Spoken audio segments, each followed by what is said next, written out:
சென்னை மற்றும் புறநகர் பகுதிகளில் அதிகாலை 5 மணி முதலே விட்டு லேசான தூறல் மழை பெய்து வருகிறது.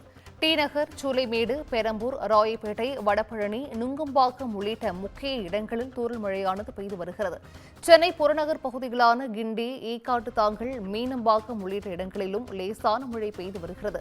அதிகாலை முதலே மழை பெய்து வருவதால் நடைபயிற்சி மேற்கொள்வோர், பணிக்கு செல்வோர் அவதியடைந்திருக்கிறார்கள். சென்னையின் முக்கிய பகுதிகளில் லேசான சாரல் மழை பெய்து வருகிறது. கூடுதல் விவரங்களை செய்தியாளர் அன்வர் புகாரி வழங்கிட கேட்கலாம். அன்வர் புகாரி, வணக்கம். இது குறித்தான முழு விவரங்கள். வணக்கம் சிந்துஜா. சென்னை மற்றும் புறநகர் பகுதியில் இன்று அதிகாலை 5 மணி முதலே விட்டு லேசான மழை பெய்து வருகிறது. இதனால் நடைபயணம் மேற்கொள்வர்கள், காலை பணிக்கு செல்பவர்கள் அவதியடைந்து வருகின்றனர். குறிப்பாக டி நகர், சூளைமேடு, பெரம்பூர், ராயப்பேட்டை, வடபழனி, நுங்கம்பாக்கம் உள்ளிட்ட இடங்களில் லேசாக மழை பெய்து வருகிறது. சென்னை புறநகர் பகுதியிலான கிண்டி, ஈக்காடுதாங்கல், மீனம்பாக்கம் உள்ளிட்ட இடங்களிலும் லேசாக மழை பெய்து வருகிறது.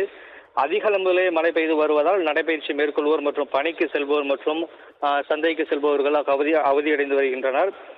இது மத்திய மேற்கு வங்கக்கடல் மற்றும் அதனை ஒட்டிய தென்மேற்கு வங்கக்கடல் பகுதியில் மேல் ஒரு வளிமண்டல சுழற்சி நிலவி வருகிறது. கர்நாடகா கடலோர பகுதிகளுக்கு அப்பால் உள்ள மத்திய கிழக்கு அரபிக்கடலில் வருகிற 21ஆம் தேதி அந்த சமயம் ஒரு வளிமண்டல மேலடுக்கு சுழற்சி உருவாகக்கூடும். இதன் காரணமாக இன்று, நாளை மறுநாள் ஆகிய தேதிகளில் ஒரு காற்றழுத்த தாழ்வு பகுதி உருவாகக்கூடும் என்றும், சரியாக 22ஆம் தேதி இந்த காற்றழுத்த தாழ்வு பகுதி உருவாகும் என்று வானிலை ஆய்வு மையம் ஒரு தகவல் தெரிவித்திருக்கிறது. இந்த காற்றழுத்த தாழ்வு பகுதி வடகிழக்கு திசையில் நகர்ந்து மேலும் வலுவடையக்கூடும் என்றும், இதன் காரணமாக வட தமிழகத்தில் அநேக இடங்களிலும், தென் தமிழகத்தின் ஓரிரு இடங்களிலும், புதுச்சேரி மற்றும் காரைக்கால் பகுதிகளில் இடி, மின்னல் மற்றும் பலத்த காற்றுடன் கூடிய லேசான முதல் மிதமான மழை பெய்து வருகிறது. இதனிடையே சென்னை மற்றும் புறநகர் பகுதியில் இன்று அதிகாலை 5 மணி முதலேயே விட்டு தூறல் அடித்துக் கொண்டிருக்கிறது. தியாகராய நகர், சூளைமேடு, பெரம்பூர், ராயப்பேட்டை, வடபழனி, நுங்கம்பாக்கம் உள்ளிட்ட இடங்களில் லேசாக மழை பெய்து வருகிறது. சென்னை புறநகர் பகுதியை பார்த்தோமேயானால் கிண்டி, ஈக்காடுதாங்கல், மீனம்பாக்கம் உள்ளிட்ட இடங்களிலும் லேசான மழை பெய்து வருகிறது. இதனால் அதிகாலை முதலே மழை பெய்து வருவதால் பல்வேறு மக்கள் அவதியடைந்து வருகின்றனர்.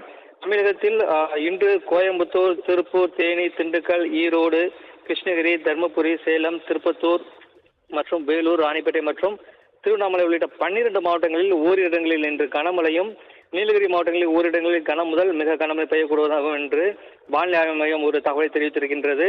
அது மட்டுமின்றி நாளை முதல் 23ஆம் தேதி வரை தமிழகத்தின் ஓரிரு இடங்களில் இடி, மின்னல் மற்றும் பலத்த காற்றுடன் கூடிய லேசான முதல் மிதமான மழை பெய்யும் என்றும், 24 மற்றும் 25ஆம் தேதி லேசான முதல் மிதமான மழை பெய்யும் என்று சென்னை வானிலை மையம் தெரிவித்திருக்கிறது.